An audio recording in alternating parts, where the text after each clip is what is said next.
ভোটের আগে হিরণ বনাম দেব নিয়োগ দুর্নীতি থেকে কাটমানি বিতর্কে আক্রমণ, পাল্টা আক্রমণ।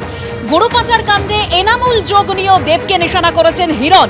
গরু পাচার মামলায় জেলবন্দি এনামুরের থেকে টাকা নিয়ে সিনেমা করেছেন দেব। ঘাটালের দুর্নীতির মাথা সাংসদ দেব।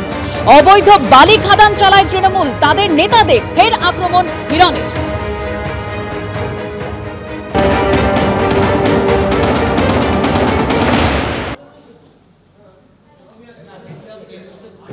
গত 2.5 বছর ধরে কিন্তু যখন ঘাটাল লোকসভার সাংসদ হিসেবে দাঁড়াইও নি, তখন থেকে কিন্তু আমি এর প্রতিবাদ করছি। তখন থেকে বলছি আমি যে এনামুল হকের কাছ থেকে টাকা নিয়ে উনি সিনেমা বানিয়েছেন।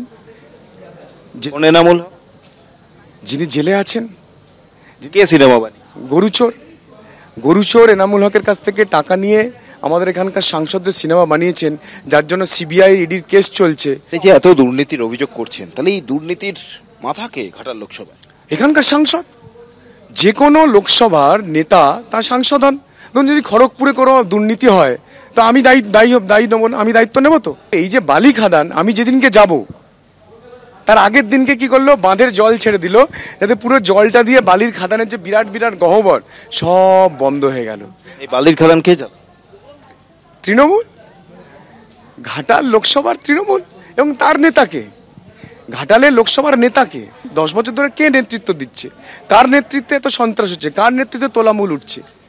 আরে তারাই তো ঠিক করে দিয়েছে উনি আমার নেতা, অভিনেতা সাংসদ, তিনি তাদের নেতা। তিনি তো কই বলছেন না যে না আমি এগুলো বলিনি। এরা যারা করেছে সব মিথ্যে বলছে, রামপদ মান্না মিথ্যে বলছে, শঙ্কর দলে মিথ্যে বলছে।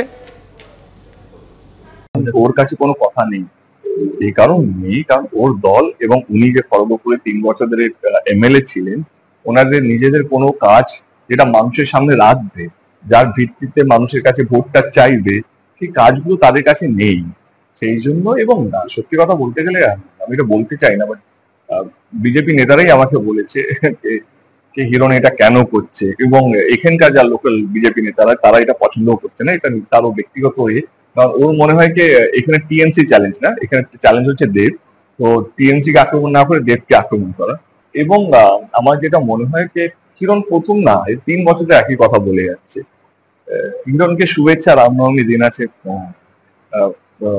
শ্রীরাম ওনাকে বুদ্ধি দিক, সৎ বুদ্ধি দিক, এবং ওনাকেও যেন কি বলবো, যেন ওনারও ভালো হয়, সবারই যেমন ভালো হচ্ছে, ওনারও যেন শ্রীরামচন্দ্র যেন ভালো হয়। এবারে কে ভোট দেবে কে ভোট দেবে না সেটা আমি রোজ স্টেজে গিয়ে বলছি, এটা গণতান্ত্রিক অধিকার, সবারই ভোট দেওয়ার অধিকার আছে। এবং ওনাদের যদি মনে হয় যে আমি বেশি ভালো অন্যান্য প্রার্থী থেকে, তো ঘাটাল লোকসভা কিন্তু মানুষ জানেন কাকে ভোটটা দিতে হবে। আর যেই চুরি চাকারি কাতানি বলছে, তোমার ইডি সিবিআই তোমাকে দেখেছিল, আমি তো মাথা উঁচু করে গেছি, মাথা উঁচু করে বেরিয়েছি, আমি তো কোনো ডেটও চাইনি। এবং এইটা যা হয়, ওকে আর বলে কিছু লাভ নেই।